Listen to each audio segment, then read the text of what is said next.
Hey guys, I'm the Amazing Atheist, and I'm here today to tell you about the Sloozle Thump. The Sloozle Thump is a revolutionary new product that incapacitates the somoflange. What the fuck is a somoflange? I have to do that again. Which gives optimal support to your acid reflux capacitors and prevents your sneezes from causing tsunamis halfway across the world. The Snoozle Thump can also be used as a tethering pole for all the potential loose-leaf high school poetry written by versions of yourself from alternate realities that are identical to this one in every respect other than the existence of the aforementioned loose-leaf high school poems written by versions of yourself from alternate realities. But not only can the Sloozle Thump regurgitate chunks of prehistoric petrified fecal matter directly into your consciousness, it can also frame you for the murder of a homeless person. So be sure to leave $666 in a brown paper bag under any park bench in North America after 3:33 a.m. but before sunrise, and you will receive not only your Sloozle Thump, but you will also receive a Extra added free complimentary bonus gift. 120 gourmet pine nuts, salted with the booty sweat of whichever Kardashian you most want to hate fuck. Sloozle Thump, your somoflange won't have a prayer. All right, where's my check? I guess it can be kind of disconcerting to see or hear YouTubers that you might otherwise enjoy start whoring themselves out to products and services and sucking the big dick of advertising. It's about as welcome as hearing a song you really like in a car commercial or seeing Darth Vader shilling Pepsi. I mean, no one likes a sellout. But there's something you have to realize about YouTube. For some people, it's a hobby, and for other people, it's a job. And whether it's a hobby or a job largely relies on how much money your channel can make. My channels, The Amazing Atheist and The Drunken Peasants, make enough money between them to the point where YouTube is not a hobby for me, it's a job. That means that my livelihood relies completely on making content that people will watch. If people don't watch, I don't make money, and I have to figure out some other means of making money.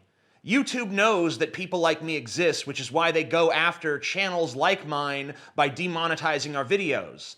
Sometimes, as in the case of Live Life 8072, the entire channel is demonetized. Now, luckily, Live Life is not reliant on YouTube income, but YouTube looms this threat over the heads of people with controversial stances like Sargon of Akkad, Chris Raygun, Undoomed, Armored Skeptic, Shoe on Head, etc. People who fight against the PC culture are constantly labeled racist and misogynistic by SJWs, and advertisers hear those things and say, fuck no, I don't want to put an ad in front of that. I don't want to be associated with racism and misogyny. And YouTube uses this as a mechanism of control. The pressure is on all of us to shut up and make more family-friendly content.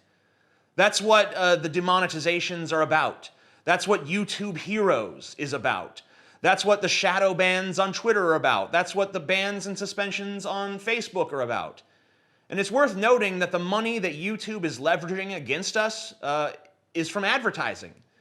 When you make the decision of, I'm going to make money on YouTube, I'm gonna enable monetization, you're accepting money to let corporations plaster their shit across your face. You're accepting money so that Acura can sell cars before your videos, or so a big Hollywood studio can try to convince you to see their latest movie. My attitude towards this is simple. If they want to pay me to show a small message before my video, I'm happy to take their money. People know that they're looking at an ad, they know who made the ad, and they know what the ad is trying to sell them. If they go in with all that knowledge and find that they want the product being sold, then yay, I'm worth advertising with. And if they hate the product and have no interest in it, they'll probably find the ad to be an annoying piece of shit. But after that ad, they've got a whole video waiting for them, so I think they can take it. And if they can't take it, they can always get ad block. But you can't ad block when a YouTuber just suddenly starts shilling a product. And I'll tell you my attitude towards that too.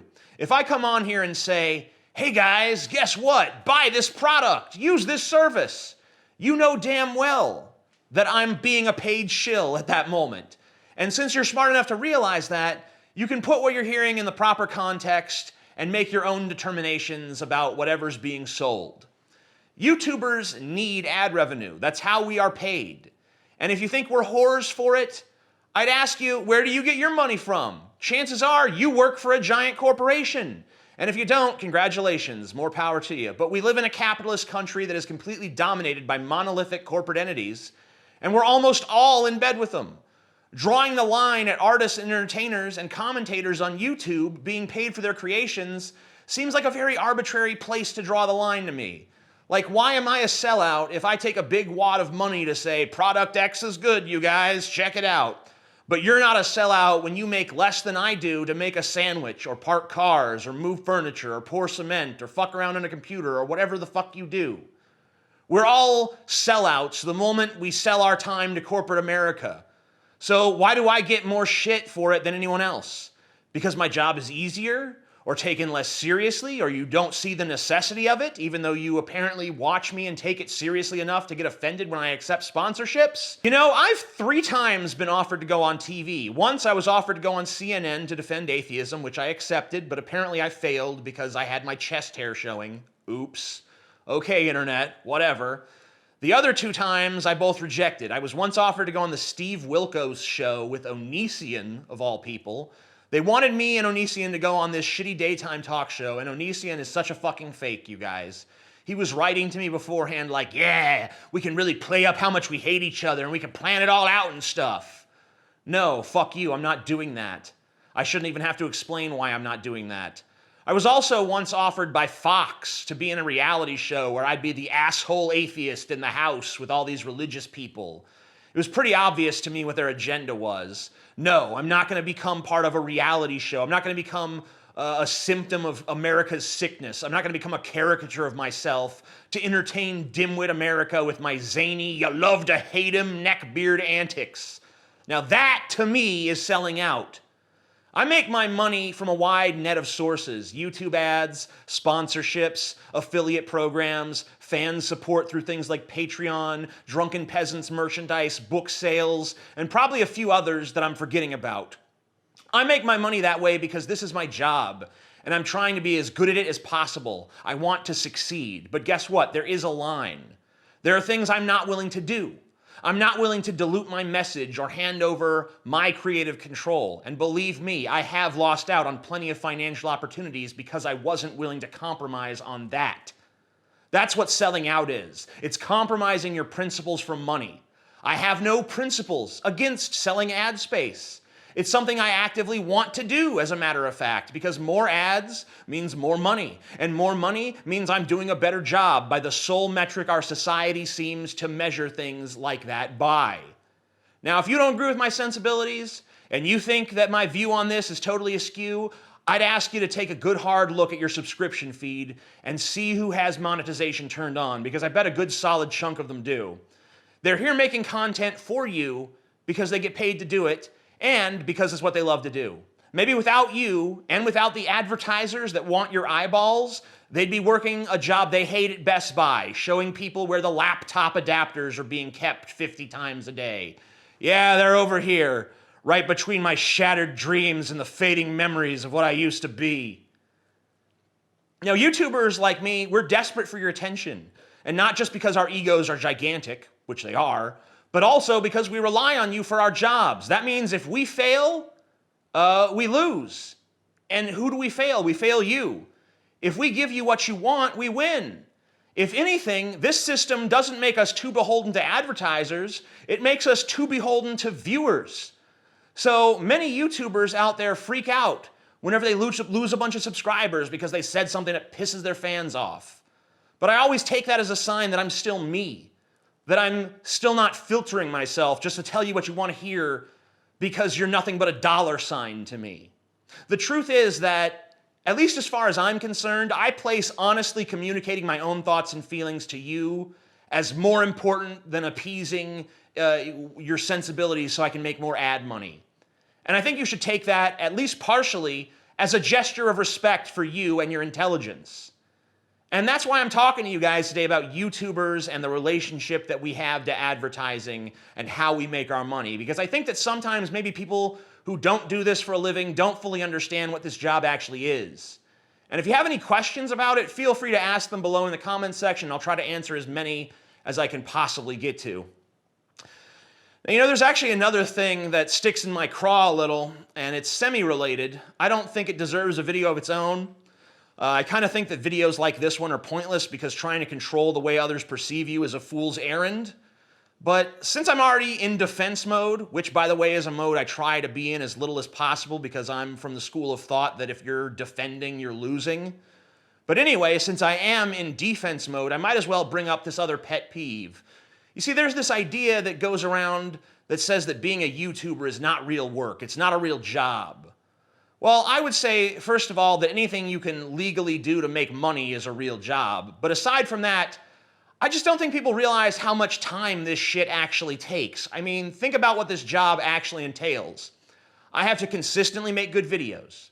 And if I start making shitty videos, my audience gets bored and my revenue gets fucked. So I have to consistently generate concepts, arguments, ideas, jokes, whatever, that land, that resonate. And if they don't, then I suffer for it. That takes a lot of brain power. That means I'm constantly on the lookout for new videos, constantly thinking up new ideas, constantly writing scripts and rewriting scripts and throwing away the scripts that aren't good enough, and finding images and doing research every day, day after day. Once I've written it, I have to shoot it. I have to edit it, which can sometimes be a 20-minute job or it can sometimes be a 6-hour plus job. I have to design a thumbnail for it that's going to get people clicking. I can't just throw up whatever random crap I want. I have to blast it out on social media. And I have to stay active enough on social media to make sure that people who follow me there are actually engaged. And 3 times a week, I have a podcast that usually requires about 20 minutes of prep and takes about 2.5 hours to shoot. I have to deal with advertisers making direct deals for both my channels, and I have to respond to fan mail and comments as often as I can to let people know that I'm not some unreachable figure and that they can talk to me. I have to write books. I have to sign and personalize books. I have to give advice and opportunities to other similar YouTube channels because I think having a sense of community is actually important when there are so many people out there seeking to take you down for what you believe. I have to make sure that the Patreon perks are fulfilled for both the Amazing Atheist and the Drunken Peasants. I mean, there's a lot of stuff that happens and needs to happen every single day that goes well beyond just, ooh, I got an idea for a video, hop in front of the camera, blah, blah, blah, blah, blah, put that shit up on the internet and money rolls in. That is just a fraction of what being the Amazing Atheist entails, and I'm sure it's the same way for many of my contemporaries. And look, I'm not trying to get into a pissing contest over how tough my job is. I love every minute of what I do, and I'm thankful I get to do it. But I feel like it at least involves enough work to be called a job. I just don't think I should be looked down at by people who work at Taco Bell because their job is shittier and more thankless than mine. But whatever. I'm sure this is going to be labeled by some as just like a crybaby, whiny bullshit, and maybe it is. But man, I've held this shit in long enough, and I guess the floodgates finally broke. If you made it this far, I'd like to thank you for listening, even if you don't agree with me. And for those of you who love Abandon Hope, that'll be coming back tomorrow. I look forward to doing that again because I've missed having a butt of the day. So that's the strange way to end it, but that's how we're ending it. Peace the fuck out.